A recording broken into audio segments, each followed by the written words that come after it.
Mic check 1 2. It's the Y2K collector, and I think I've kind of figured out what the problem is with game hunting in my area. Now, I made a video the other day basically telling everyone get ready, game hunting season is approaching, the yard sales are going to begin, and all that jazz. And this is true, right? This is true. Yard sales are starting, flea markets, and things of that nature. But there was something that I realized when I tried to do a little bit of game hunting this week. I had a little bit of extra time during the week this week, and I decided to try and hit some of my, more local spots where I can kind of see what's available, see what's going on, see if there's anything percolating. And so as I'm going to some of these spots, I start to see that there are more and more people literally basket hanging. And for those of you who don't know what basket hanging is an old school basketball term. When you play pickup basketball, you always have that one guy that never wants to, like if you're playing 21, you have that one guy who never wants to play defense. He just wants to stand underneath the basket and wait for, someone to shoot and then hopefully grab the rebound. He's basket hanging, right? So, in the context of game hunting, you have people who go to notorious retro game spots, whether it be yard sales, thrift stores, pawn shops, and they will literally spend their day just waiting, like literally waiting for people to either walk in and donate video games so they can have first grabs. They'll literally wait outside of game stores or Game Stops, hoping that someone comes in with a box of games to try and intercept the person and see if they can grab the games for themselves. And this is what I'm starting to see like more and more. I've seen it happen at a couple of thrift stores near me. That's where I see it happen the most, where people literally spend their entire day just standing around at a thrift store, just waiting for items to come up for grabs in hopes that they'll be able to pick them up. And as someone who's not a full-time reseller, because the only people that I could fathom that would have the time and patience to do that, you have to be a reseller. You have to be someone who does this for a living. This is all you do, and you're just reselling games all day. And so you have to do that in order to make money to put food on your table. And if that's who you are and if that's what you do, I'm not gonna knock you, especially if you don't have a job or you can't find a job. If that's what you do, then get it how you live. That's really all I can say to that. But I know that I can't compete with that. Like I'm never gonna be able to compete with that. For one, I just have way too many responsibilities, between family, work, just the home, just responsibilities. Like I don't have the time to literally stand in a store all day and basket hang for anything, not just video games, because these folks that do this, they're not just hanging around waiting for video games. They're pretty much waiting for anything of value. Cassette tapes, records, audio video equipment, anything. They're wanting to get first dibs and the first shot at anything that stands a chance of making them some money that they can profit off of. And when you live in an area where there's high competition like that, you're pretty much operating off of a luck standpoint, right? It's either luck or one of a few things.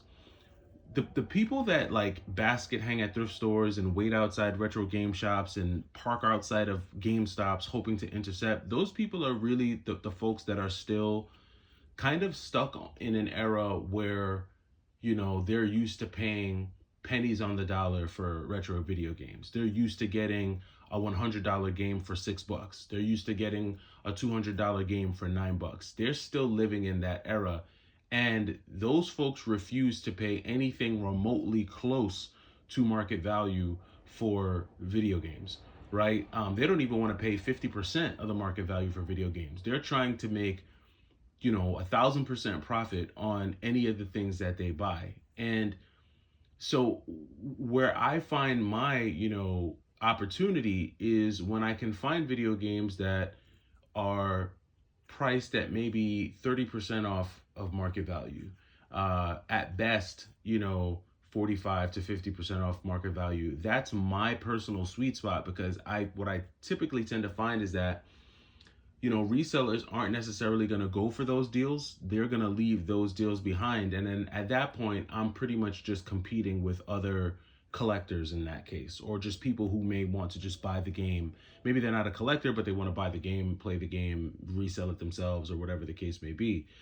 But when it comes to finding games for cheap, at the yard sale level prices and things like that, because the competition is so stiff in certain areas. And you guys can let me know, because there's certain parts of the country where no one cares about retro games, and you might be the only collector in town. So you can wake up at 11 a.m., go to your yard sale, and get all the games for dirt cheap prices.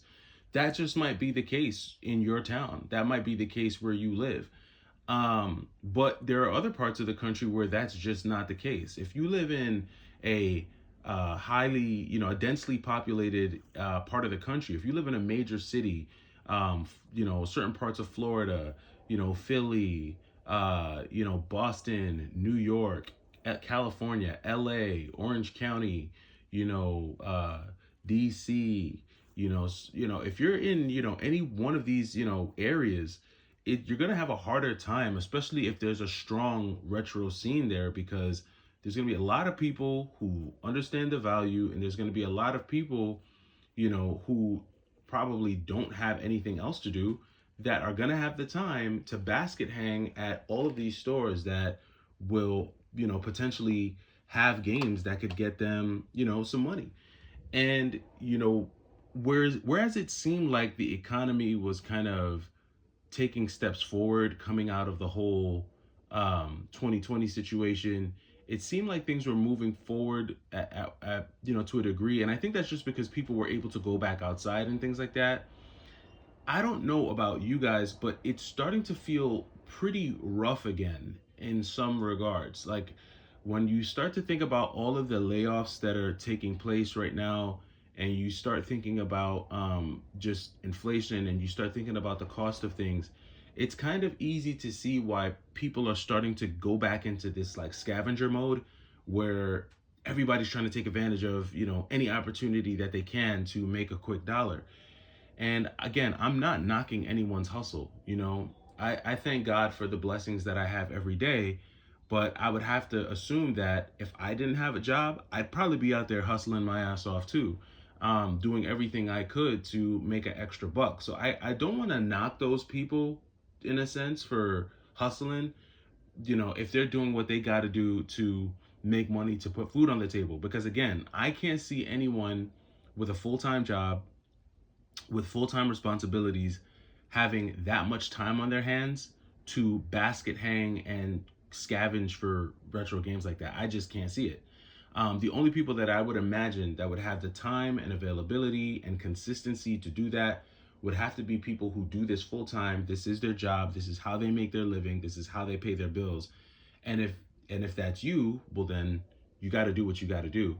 But all that being said, while I'm excited for game hunting season to be back, I'm also setting my expectations and kind of reminding myself that the odds are I probably won't be the first at a lot of the opportunities that pop up, at least in my area, because I just don't have the time. I don't have the stick to itiveness. I don't have the consistency to be able to consistently land solid deals like that. And if I do find something, I think I'm smart enough to know that I just got lucky. I got lucky that no one else saw it. I saw it first, and I was able to take advantage. But let me know what you guys think. Is that something that you're seeing near you, or is that just happening in major cities? Is it like rainbows and butterflies everywhere else, where you can just roll up to yard sales and find one-of-a-kind games, grails, and stuff like that?